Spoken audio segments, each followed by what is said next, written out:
You are listening to Breathe and Bounce.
Welcome to Breathe and Bounce. It's Michael with you here again. Episode number 46. And I would like to say thank you for joining me. And we have a very special guest coming on the show a little bit later. His name is Preston Klik. And he is going to be doing an experience. I guess that's the only way I could describe it, is it's an experience. He'll be doing a sound experience at the Rosehill Cemetary in Chicago. And we're going to talk to him a little bit later in the show. And one of the themes that he deals with in this is losing loved ones. And I thought that would be an opportunity for us to discuss that here on Breathe and Bounce today, because I think everybody, whether you're young and old, big and small, male or female, whatever, you have to deal with loss. And you have to deal with the loss of someone special. Everybody that I know goes through it. And I think everybody you know goes through it as well. And it is a very, very difficult thing, because it changes the trajectory of your life. You know what I mean? It's, you have a friend, parent, sibling, whatever, and I'm probably going to talk about my own personal grief story here, but I'm not going to do it yet. I need to prepare.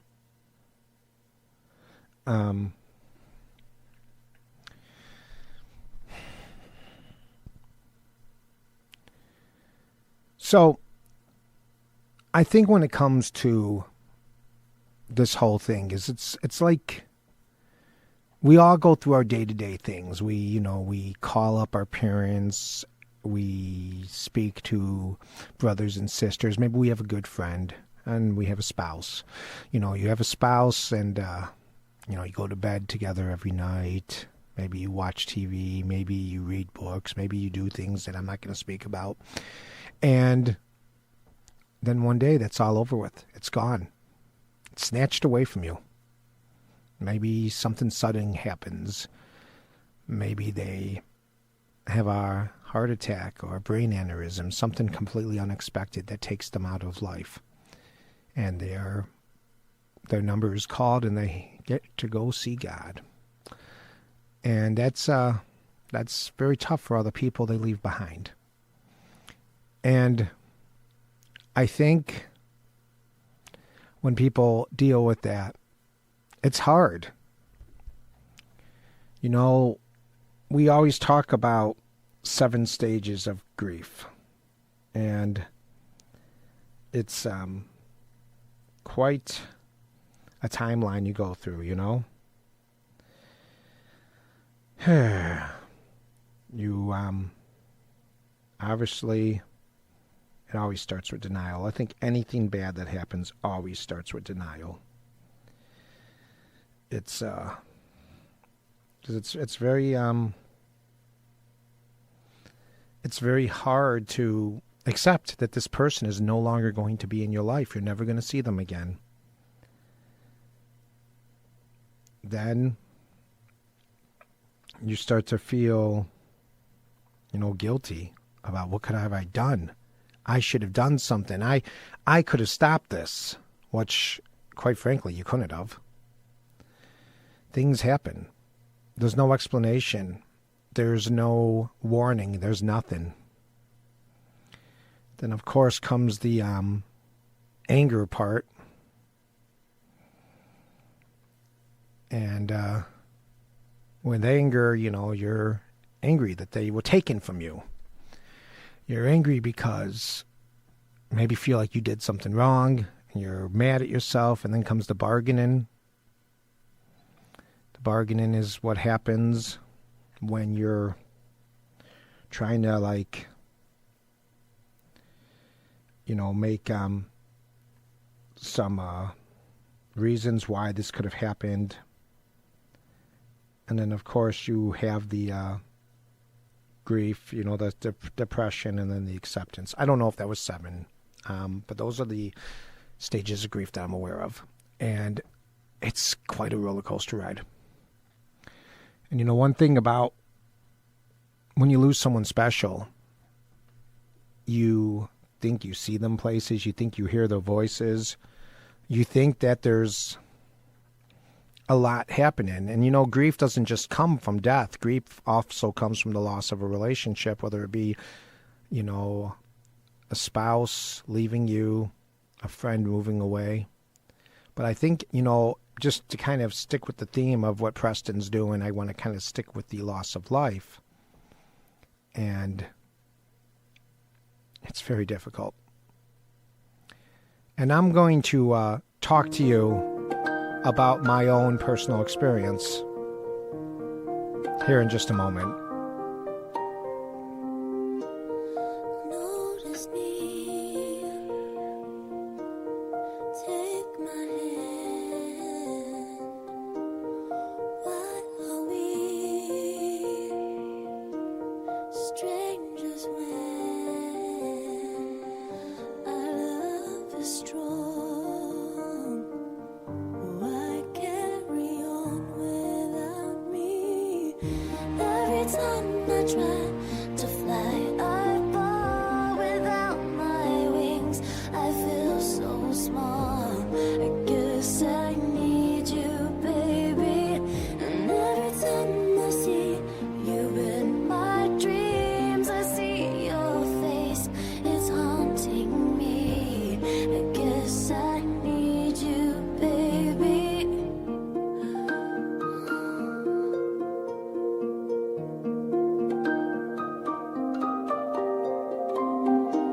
I make believe that you are here. It's the only way I see clear. What have I done? You seem to move uneasy, and every time I try to fly, I fall without my wings. I feel so small. I guess I need you, baby. And every time I see you in my dreams, I see your face. You're haunting me. I guess I need you, baby. I may have made it rain. Please forgive me. My weakness caused you pain, and this song's my sorry.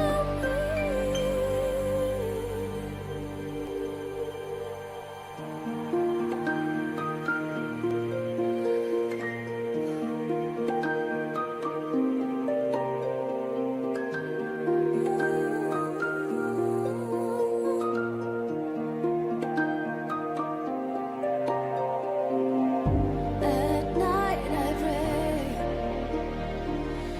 that soon your face will fade away. And every time I try to fly, I fall without my wings. I feel so small. I guess I need you, baby. And every time I see you in my dreams, I see your face. You're haunting me. I guess I need you, baby.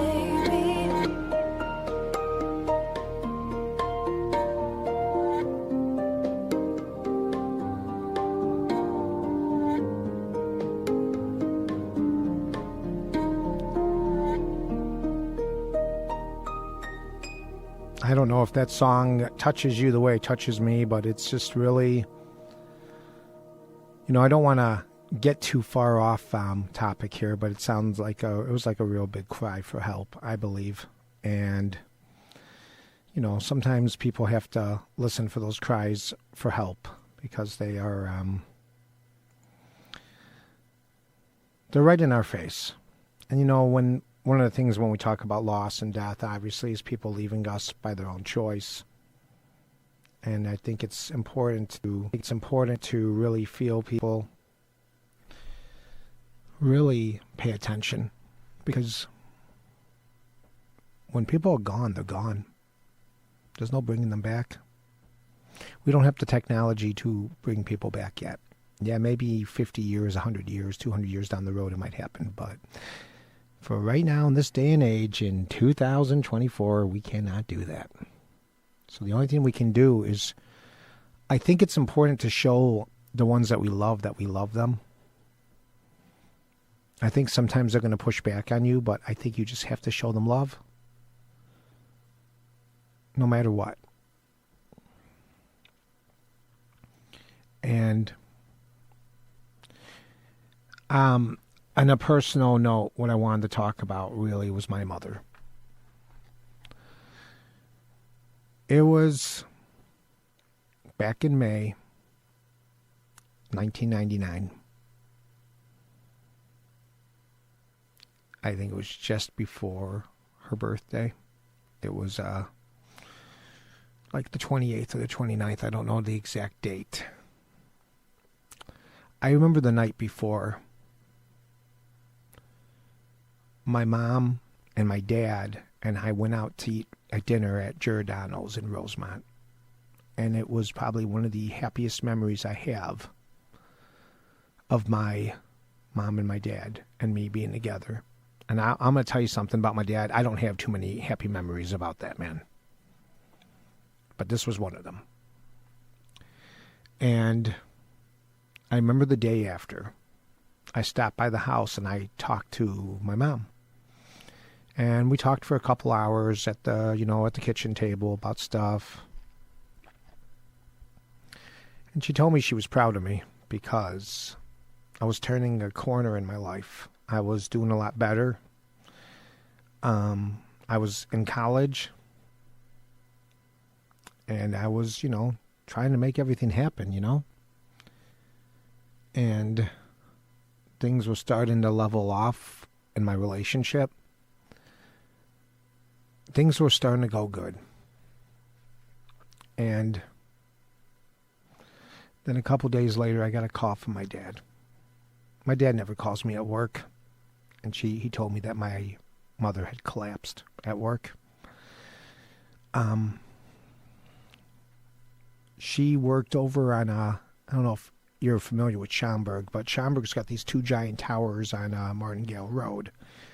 And Canon was in one of them, and she worked for Canon. It was like the best job that she had in quite a while. It was a big office job. It was good. And she collapsed in her desk. The paramedics, it took them a little longer to get her because of the fact that she was in this, this big tall building, And she was brought over to Alexian Brothers Hospital immediately and was kept alive on life support. She had a heart attack and they had to do 3 surgeries to keep her going, but her organs were starting to have some issues, but everything was starting to look good except for her brain activity. Her brain activity was really bad. So her birthday came, and then a couple days after her birthday, her brain activity started improving, and they said that her heart was too weak, so she had to be taken over to Loyola and Maywood to get on the transplant list. And on that ambulance ride, something happened, and she lost her brain activity again. And we were told in a meeting that this time it didn't look like she was going to get it back. So everyone in the family, with the exception of me, said that we were going to have to take her off life support. And that was really tough for me because I didn't want to do it. I felt her squeeze my hand once, and I thought she had a chance. And everyone in the family just kept saying if she comes back, she's going to come back as a different person, and she wouldn't want to come back. And I just was so upset and so angry. I started to kind of spiral. I just started the class for my public access show that day too, and everyone in my family told me to go because they said that's what my mom would have wanted, and I did, and I felt guilty. And then later on that day, my mom passed away, and the domino effect of events that happened after that was unspeakable because it ripped my family apart, because my mom was pretty much the glue that held me and my brother and my dad together for the most part. I became a big mess. I ended up just picking needless fights with my girlfriend at the time, and I ended up committing adultery on her. And I think it just was horrible. When you lose someone, it makes you do stupid things sometimes. It really hurts. And my mom, There were a lot of things, a lot of issues I had with my mom, but one thing that was true about my mom is I think she was always in my corner. And like I said, she really did what she had to do to just make sure our family was somewhat happy. And sometimes I think I hear her voice. Sometimes I think I see her. Sometimes I see her in my dreams. And, you know, she died almost 25 years ago. My mom was 47. I'm 47 now, and I remember one of my biggest fears of turning 47 was that I was going to go.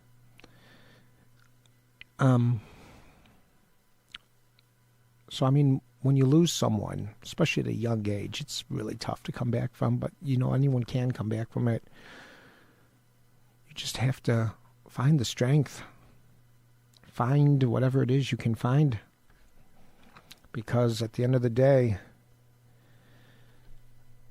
you're stronger than you know. And the people that leave us in life, they want us to be strong. They want us to move on. They want us not to get sad about them. And that's all we can do. So let's just do it.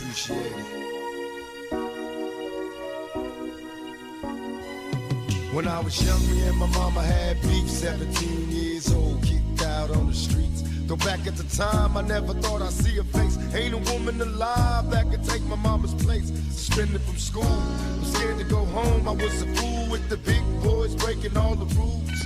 Shed tears with my baby sister. Over the years, we was poor than other little kids. And even though we had different daddies, the same drama when things went wrong, we blame mama. I reminisce on the stress I caused. It was hell, hugging on my mama from a jail cell. And who thinking elementary? Hey, I see the penitentiary one day. Running from the police, that's right. Mama catch me, put a whooping to my backside. You always was a black queen, mama. I finally understand for a woman it ain't easy trying to raise a man. You always was committed, a poor single mother on welfare. Tell me how you did it, there's no way I can pay you back. But the plan is to show you that I understand. You all appreciate it. Don't you know we love you, sweet Dear mama, place no one above you, you all appreciate it. Don't you know we love you? Now ain't nobody tell us it was fair. No love from my daddy cause the coward wasn't there. He passed away and I didn't cry cause my anger wouldn't let me feel for a stranger.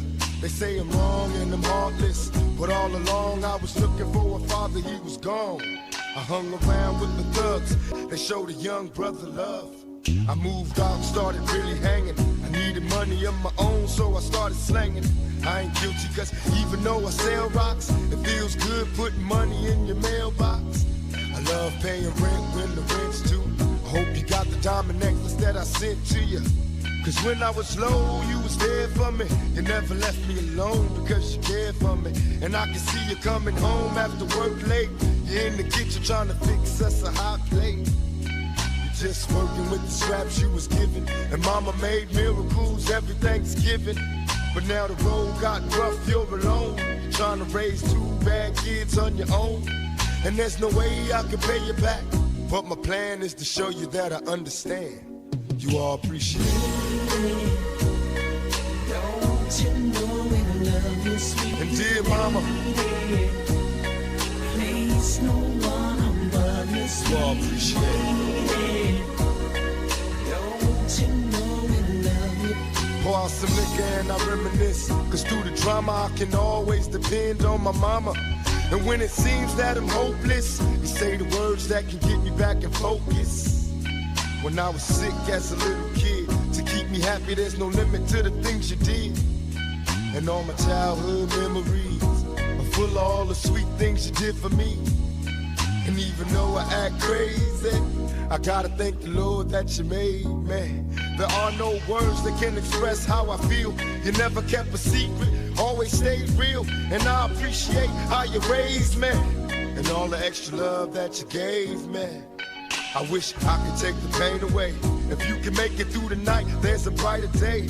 Everything will be alright if you hold on. It's a struggle every day, gotta roll on. And there's no way I can pay you back, but my plan is to show you that I understand. You all appreciate it. Don't you know we love you, sweet Dear mama, place no one above you, you all appreciate it. Don't you know we love you, sweet And dear mama,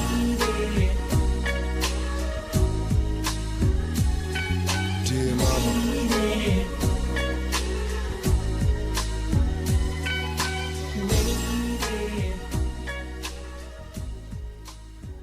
I'll never forget my mother. I never will. I just guess I just need to talk about that today since this was the theme of the show, you know, and if you've lost someone special, you know, my heart goes out to you. My heart goes out to everyone because I know everyone's lost someone special. Sometimes it may not even be, sometimes it may not even be a person. It could be an animal. You know, it's just, life's so precious. We only get one shot, one time, and we learn as we go.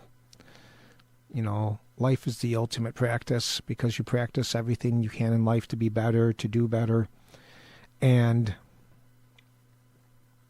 we all, you know, we obviously all just want to show love, be kind.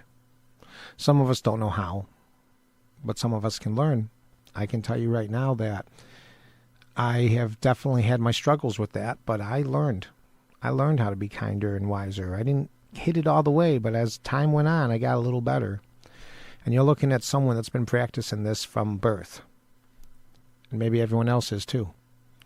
Maybe I should give myself some more grace. Maybe we all need to give ourselves more grace. Maybe if we can do that, this world would be a happier place. So maybe we should practice that starting today, starting right now, this moment. Not to let ourselves off the hook, but to at least acknowledge that we can be very hard on ourselves. We can really beat ourselves up badly, worse than anyone else can. Maybe we need to stop. I've been trying to say more kind things to myself. I've been really talking a lot to my inner child. My inner child really misses Mom. Big time. So we're going to have Preston Klik here on the show in just a little bit, and his he does a special presentation from a cemetery in Chicago, and we're going to get really into that. And that's part of the reason why I decided to do the theme on grief, because that's part of what he does. I also want to let you know about another event that's coming up. It's on May 19th. It is Experience 1, The Arrival. It is at the Bartlett Log Cabin, located in Bartlett. High noon we start. It's myself and Andre Peraza, who also does sound, and we are going to be doing a quick meditation and journal exercise along with a snack, a yoga practice, and a nice sound bath. I would love to see you and meet you. Just go to www.breatheandbounce.com. That's breathe, the letter N, and bounce.com to find out more information on how you can attend. We really would love to get some people there. I think it will be a very positive experience, and I don't want to see anyone miss out on it. So if you want more information, just go there. You can go to my socials, Breathe and Bounce, on Facebook, Instagram, TikTok, Twitter, or X, as they call it. Whatever. I don't know why they renamed it X. I liked Twitter better. I loved the little bird, the little blue bird. I was all about the little blue bird. I don't like the X. The X is like, oh, an X. Ooh. The blue bird is cute and lovely. The X, ooh, don't like that X. No, do not like the X. So we're going to have Preston come on here on the show to talk about Between Two Worlds. That is his event coming up here later this month. It's on May 25th, actually. I think that was the right date. We'll go back over it here in just a few minutes. Don't go anywhere. You're listening to Breathe and Bounce. Trust the process. Trust yourself. You're tuned in to Breathe and Bounce.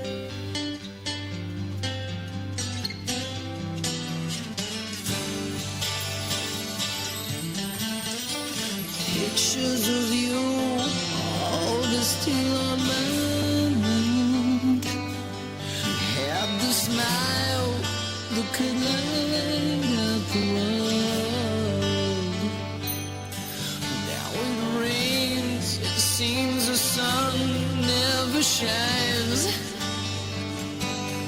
And I drive down the slowly, lonely road. Ooh, I got this feeling, girl, I gotta let you go. 'Cause now you got to fly to the angels. Heaven awaits your heart, and flowers bloom in your name. Whoa, you gotta fly to the angels. All the stars in the night shine in your name. Though it hurts me way deep inside, when I turn and look and find that you're not there, I try to convince myself that the pain is still not gone. Till I drive down the slowly, lonely road. Ooh, I got this feeling, girl, I gotta let you go. But now you got to fly to the angels. Heaven awaits your heart, and flowers bloom in your name. Whoa, you got to fly to the angels. All the stars in the night shine in your name. So we always have chances to find ways to get more spiritual, to find ways to find the inner love, our inner heart, and all those things. And sometimes you can find those, as we've talked about on the show many times. You talk about sound healings, and sound awakens so many different emotions, so many feelings, and maybe you can go on a journey. It's just, sound healing is wonderful. And one of the best sound healings I ever went to was one called An Ocean of Devotion, and it was with Preston Klik, who is joining me now. Preston, thank you so much for coming on the show today. No, thank you for having me, Michael. Thank you. So one of the reasons why I wanted to get you on here is you're doing something really awesome, and I plan on going, and I think a lot of other people should too, just because it's very unique. It's called Between Two Worlds. It's going to be on May 25th at noon. It's going to be at the Rosehill Cemetary in Chicago, which is going to be, I mean, a lot of people hear that, doing a sound healing at a cemetery. Tell me, how did you, what made you decide to go down this path with the cemetery? Well, there's a couple of reasons. One is death started showing up in my life. And I don't know if I remember all the ways, but I had a roommate who was a hospice chaplain, and she started telling me, we would have conversations about what she was doing and who died with her today, Oh. And then I was teaching someone about sound healing gongs, and it turns out that she was a hospice nurse. And then my mother went into the ICU, and I went down to Texas and had to sign her DNR form. And that just shook me. I don't know. I guess there was one more thing too. Before death showed up 4 times, all within a period, just a short period of months. And I don't have much. I don't have much death in my life, so it was really showing up. And then somehow I heard something about Rosehill Cemetery having a chapel that they no longer use. It's called the Horatio May Chapel. It's an old wooden chapel. It's 120 some years old. And it doesn't get used anymore. They have a more modern chapel, which they use all the time. I heard that the old one is beautiful. So I went in and I talked to the manager of the cemetery and said, I think his name was Michael, like yours. Mm-hmm. Michael, I hear you have this beautiful thing. I'd like to maybe do a sound meditation there. And he said, what does that mean? And I tried to explain it to him in layman's terms because I could tell he was clueless. And when I got done with my little elevator pitch, it wasn't very long. He was like, I don't know what you're talking about. Let me ask you a question. Is this good for people? I said, yes, it's good for people. I said, then we can consider it. So he took me to this chapel, and I swear, I almost fell on my knees when I walked inside. You haven't been in it, right? Nope, I've never been there. So it's really, really Wow. beautiful. You step in, and the sacredness of the space is palpable. One thing I love about it is Rosehill Cemetery is, in native terms, a burial ground. And burial grounds are sacred. All humans have burial grounds as sacred space. But then there's a chapel, and it's right in the center of the largest cemetery in Chicago, Rosehill Cemetery. There's a chapel right in the center. And so it's double sacred when you step inside the chapel. And I'm picturing bringing my equipment, my sound meditation gear, and setting that up. And I call that my portable temple. So for me, it's triple sanctified. And it's just a very special space, just stunningly beautiful. I got some shivers, some shakes, talked to Michael for a while, and then he said, well, you saw the place, can we go now? And I'm like, do you mind if I stay, 15 minutes? And he said, lock the door behind you, come and see me. So I stayed about half an hour, partly to make measurements and partly just to absorb the space and the energy of the space. Yeah. When I left, I was like, I got to make this happen. I went and talked to him at the office, and he said, let's give it a try.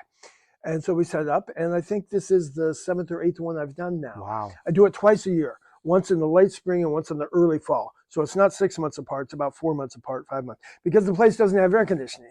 And the heat's not good either. So we have to do it in that pocket when it's going to be somewhere between 60 and 75 out.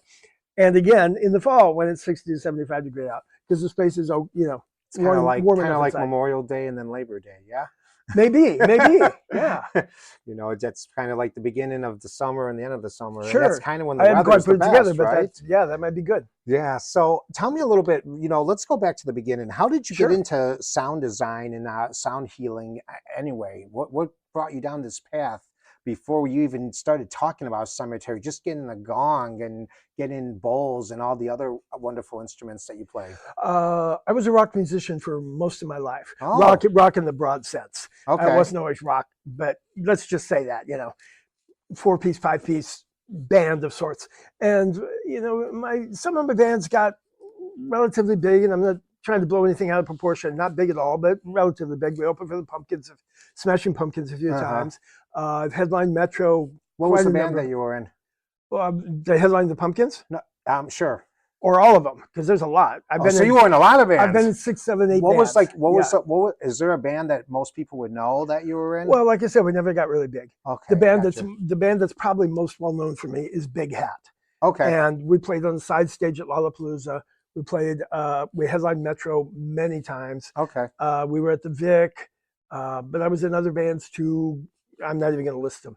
Where I was at House of Blues and Taste of Chicago, just a bunch of things. Some of the local, and Big Hat went on the road quite a bit, but not big. I mean, we're talking small time van going on the road.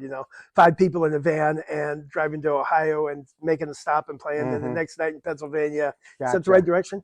And then New York City, right. Played CBGB's a few times. Nice. Yeah, went to South by Southwest once. So you've been around.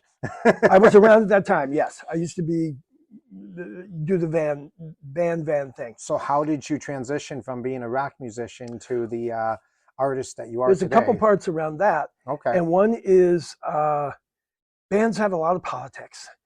And I don't know if all bands do, but all my bands did eventually. Not at the beginning, but people wear on each other and people want to go in different directions musically.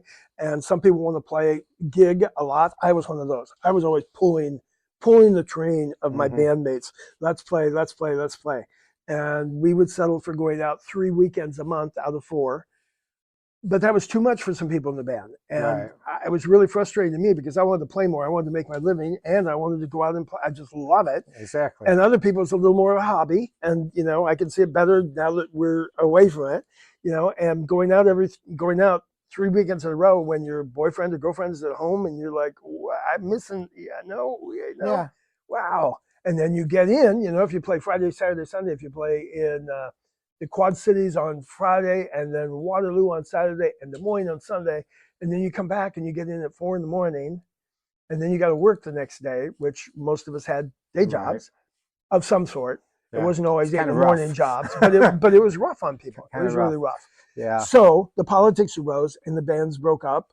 And every time a band broke up, it just broke my heart because I invest 100% into the bands I'm with. Right. So one thing, I was getting tired of the politics and tired of pulling people to play more because I wanted to play more. Doesn't mean it's right. It just means that's where I was coming from. And now you've become like a one-man band. Right. And now you don't have to answer to anyone. No politics. Correct.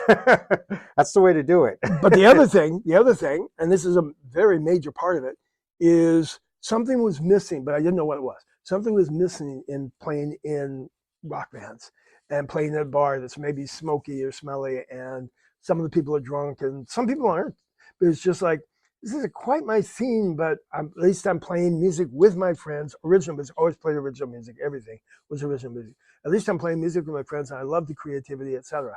But something's missing, and I didn't quite know what it was. I used to go to a place called Unity Chicago, a spiritual community, on Sunday mornings. So I'd be out late at night on Saturday night, and they get up, even if I'm tired, and drag my ass into the spiritual center, and get a whole different kind of energy and a whole different juice that I loved. But I realized they were separate things. I had separate lives.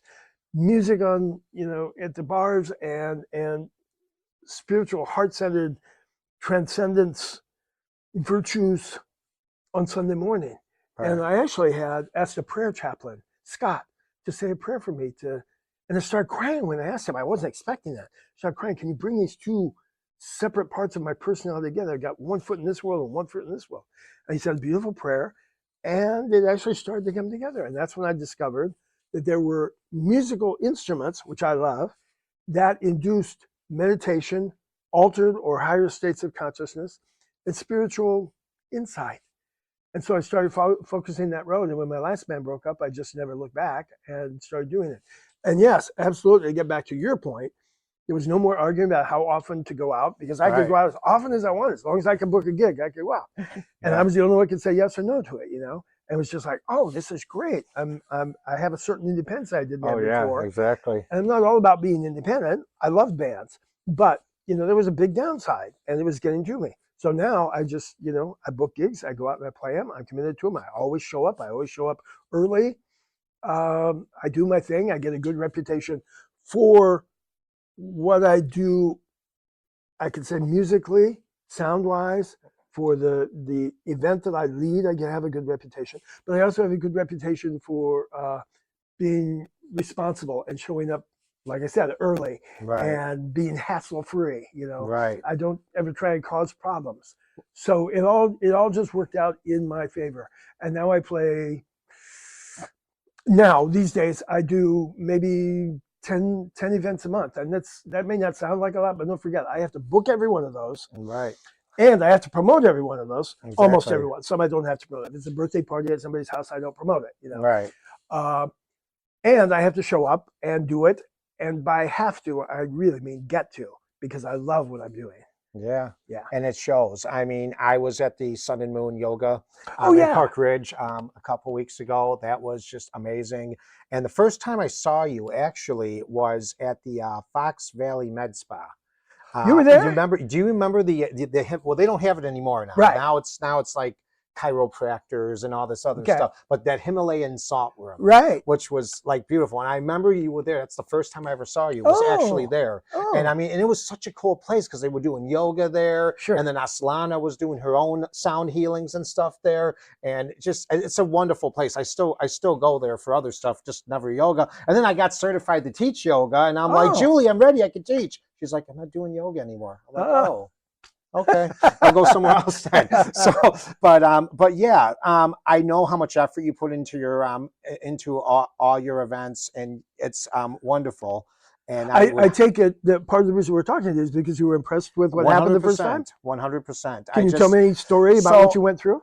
What I went through the first time I went to the show was I kind of and we talked about this. You actually alluded about this on Facebook. Oh, I you know what? I'm remembering our talk. Yeah, Yeah, because I was talking about Took me a how while. I felt like at one point I was seeing like a rocky ground that I was walking on. Yeah. And it was just, and I've never had an experience like that doing a sound healing. Usually most of the time when I started doing sound healings, I would fall asleep.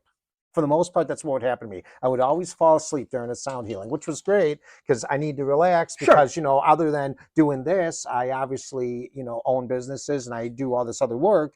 So I got to relax once in a while, And I mean, but it gets to the point, the more you do these, the more that come up, the emotions come up, the fears, the excitement, you start feeling that all. And then you start having these out of body experiences. And that's kind of what I saw. And I remember you said, you were like, well, that doesn't sound too good because I was walking on rocks. But I think, looking back, and I think everyone's got their own story whenever they go to a sound healing, whether it be yours or someone else. I think it was because I was just walking through a very hard journey. I don't really want to get into the other stuff we talked about that day, but I was really going through a real hard journey. I remember that now. And it's like, okay, maybe I'm walking through these rocks and eventually I'm going to get to the grass. And that's the way when I thought about it, I started journaling after, that's what I came up with, So, so you have been doing this for quite a long time, and you went from the rock musician to the sound healer, sound performer, however you want to put it, sound practitioner. Let me talk about that for just a second. Keep your questions. Okay. But I call it sound meditation because everybody's kind of familiar with the concept of meditation, so they can put sound with it and kind of get an idea of what I'm doing. I lead sound meditations. Oh, what's that? Meditation, but guided by sound, not by words. Oh, okay, I got it. But it's, for most people, it's not a meditation. They don't meditate. They actually journey. They go on an inner journey of their own imagination. They explore their consciousness. Feelings arise, memories arise, emotions arise, ideas arise. It's not, for many people, I mean, there's a wide variety, and I'm not saying one's right or wrong or anything at all. But for many people, their mind is actually quite active, but not active in the usual way. Many people step into an altered state of consciousness. Yeah. It's not altered by drugs, of course, it's altered by sound. Right. It's over at the end, but they step into and they go, was that really an hour? I thought that was 15 minutes. Or I had no idea that we go for 3 hours. I have no idea. Or I went to outer space, or I visited some people. I've had visitations from people who have passed in my life. They came to see me, or pets, spirit guides, or yes, or I solved the problem. Oh, I learned how to forgive someone. I see it from their perspective now. All kinds of interesting things can happen. There's nothing right or wrong to get from it. I only ask that people show up and be willing to surrender to the sound. And the more you surrender to the sound, and by that I mean give up mundane thoughts, your ordinary thoughts. Right. This hour is set aside as separate from ordinary life. And that's the point. Just like prayer or yoga or meditation or walking the labyrinth, coming to a sound meditation says, hey, step outside of your ordinary life into another world to the degree that you can, open yourself up to that possibility and see what shows up. Absolutely. And for some people, it can be beautiful. Some people, it can be challenging because trauma may show up. I never know, and they never know.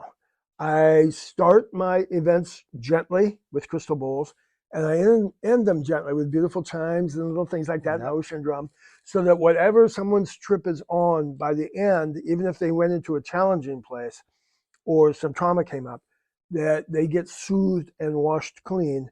So they end up with a smile and say, oh my God, I remember the time that I did that and I was so scared, and then the ocean came, and then the little chimes came, and now everything's okay again. It's like, great. Yeah, it is an experience. And like you said, I think it takes a few times to go before you start unlocking things. I think, like I said at the beginning, when I first started doing it, I fell asleep all the time. Sure. And then people be like, you're snoring. I'm like, I can't help it. I snore when I sleep sometimes. But so once again, you now when you first came up with this idea, tell me a little bit about how it all came out when you did Between Two Worlds. How many people did you have the first time out? Just out of curiosity. Okay. First, I want to say the whole title because I really like what I came up with. Between Two Worlds, a spirit-filled sonic contemplation on life, death, transition, and closure. And that's in all my promotions, so that when people read that, they get a sense of, oh, this could get a little heavy for me, perhaps. Right. But that's kind of the point. We're in the middle of a burial ground. We're in a sacred space within a burial ground, and we're going to be listening to what I create as, with intention, as sacred sound. So, yeah, it can be healing, traumatic. I don't know what's going to come up for people. Closure, et cetera, et cetera.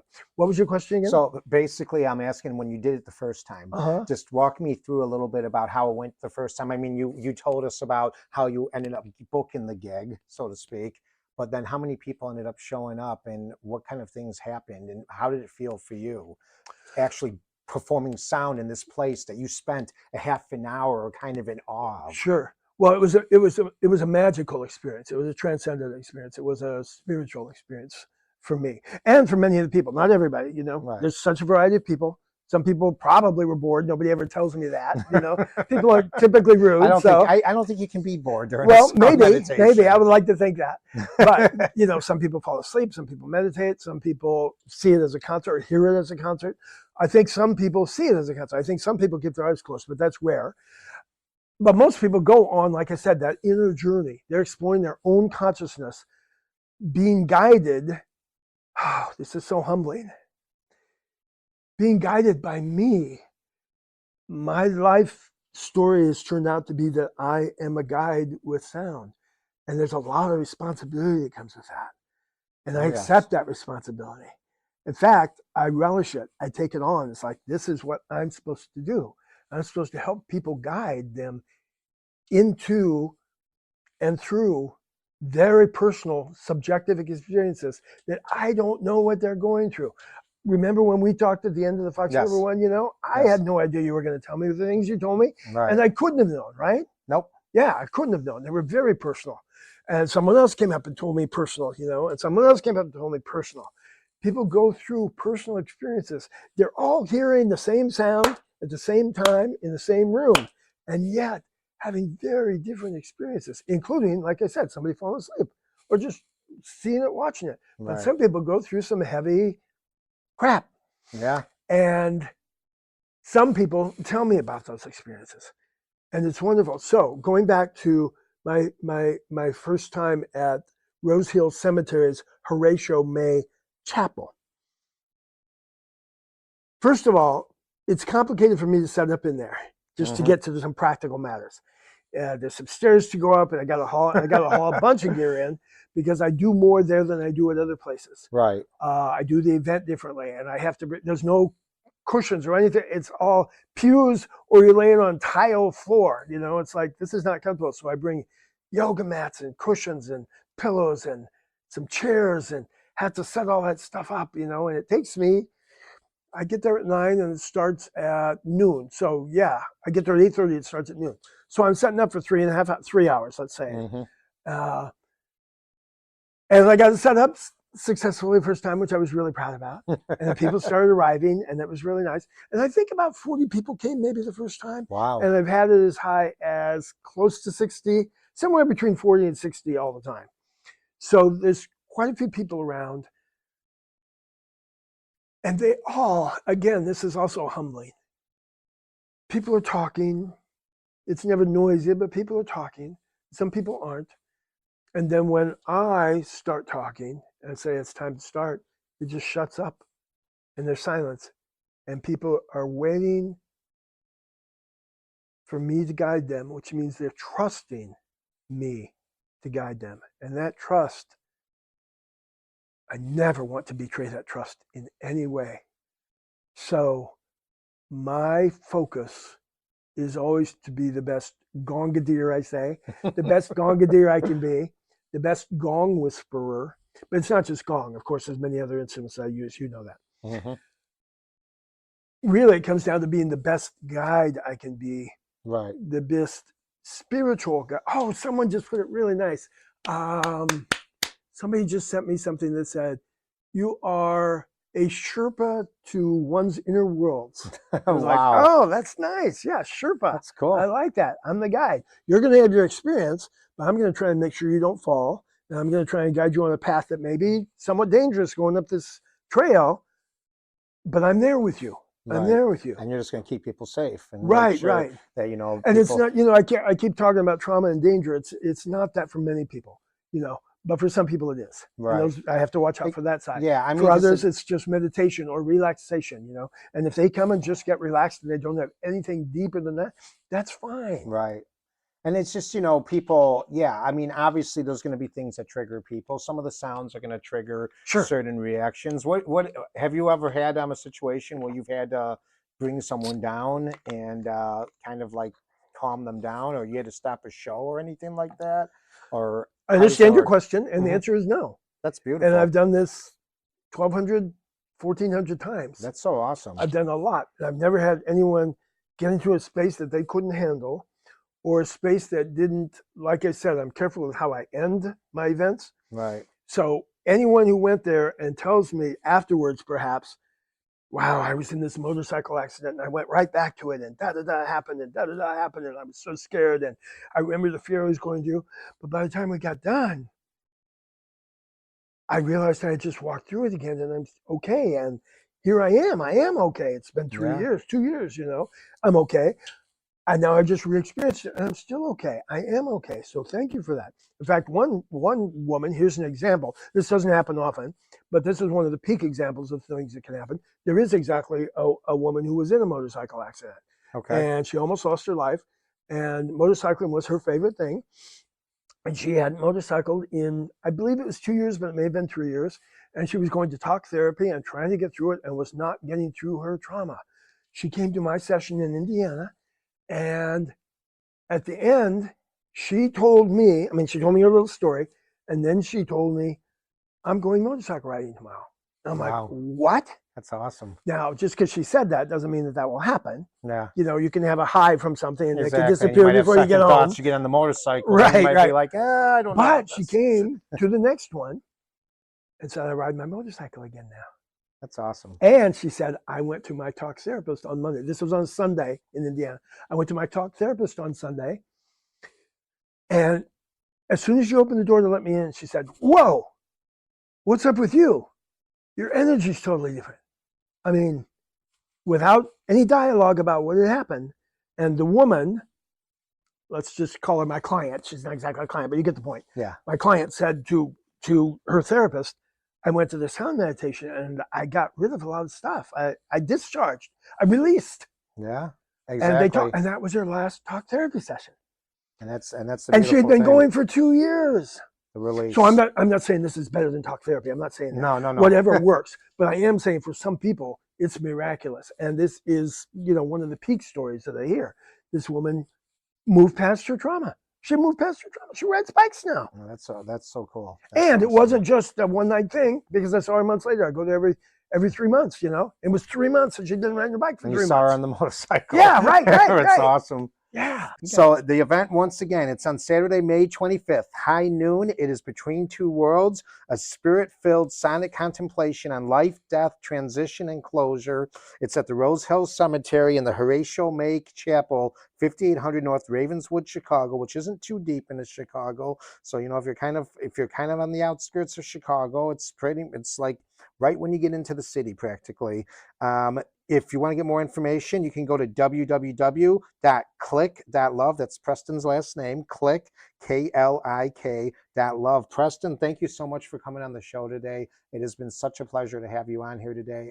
I will be here. I hope we can get some more people there. Good, thank you. It is going to be an experience I think no one will ever forget. Thank you, Michael. All right. Thank you so much. You bet. And it is going to be a great experience. I cannot wait for it. Don't forget, you can also get a little warm up to that. I don't think I'm going to be able to top what Preston's doing, but I can do something as well. Experience 1, the arrivals taking place in Bartlett on May 19th, 12 to 4, breatheandbounce.com. You also will give you a link to Preston's information as well. I'd like to say thank you so much for listening to the show today. May you be well, may you be happy, may you be peaceful, and may your breath take you places that your mind cannot. Namaste.